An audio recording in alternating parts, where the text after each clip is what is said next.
Odamlar nima deydi gapiraversin, odamlar gapirishdan hech qachon charchamagan.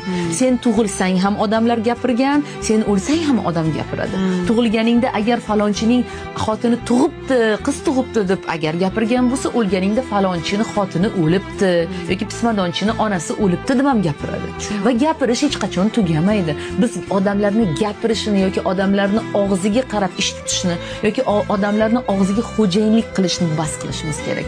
Va mana shu yerda o'zimizga men ruxsat beryapman. Insonlar men haqimda nimaga o'ylasa o'ylasin, men bunga ruxsat beraman, roziman va menga bu bilan ishim yo'q.